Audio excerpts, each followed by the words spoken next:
Ek is Cynthia Oliver van Dry Ice International. Welkom by vandag se demonstrasie van vriesbranding. Ons spesialiseer in die vriesbranding van beeste, 'n proses wat behels dat die kleurpigmentasie van die haarfollikel gemanipuleer word. Die gevolg is dat die nuwe hare wat uitgroei wit is, soortgelyk aan hoe ons grys word wanneer ons ouer raak. Die eerste stap is om die area met 'n harde haarborsel teen die haargroei in skoon te borsel. Daarna gebruik ons 'n skeerknipper om die gewenste gebied glad te skeer. Tussen diere deur gebruik ons blade wash om vinnig die lemme skoon te maak, aangesien sand en haarpartikels maklik daarin ophou.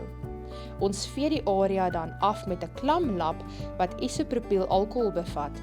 Dit help om oortollige vuiligheid en olie te verwyder sodat die haarfollikels mooi oop is. Sodra jy die yster uit die droë ysmengsel haal en jy sien die mengsel as 'n stroperigheid wat afdrup, weet jy die yster is koud genoeg vir gebruik.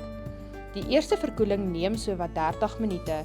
Daarna hoef jy net 2 tot 5 minute te wag tussen elke bees. Jy kan dus vinnig oorgaan na die volgende dier. Ons plaas die yster stewig op die bees se vel met 'n drukking van ongeveer 40 kg. Hoe sterker die drukking, hoe dieper die afdruk en hoe duideliker sal die brandmerk uiteindelik uitgroei. Teen ongeveer 10 sekondes sal die bees waarskynlik beweeg. Dit is nie pynlik nie, maar meer van 'n irritasie. Die dier sal egter gou weer kalmeer. In hierdie demonstrasie brandmerk ons Drakensberger kalvers wat sowat 7 maande oud is vir 35 sekondes. Ons sal julle adviseer oor die aanbevole dier vir verskillende rasse en ouderdomme. Wanneer die yster verwyder word, sal daar 'n duidelike indruk op die vel wees, wat binne 5 minute begin opswel. Right, as jy nou na hierdie brand kyk, dan is hy hard geys. Dan weet jy jou ysters is reg en jou ys is reg. Is koud genoeg.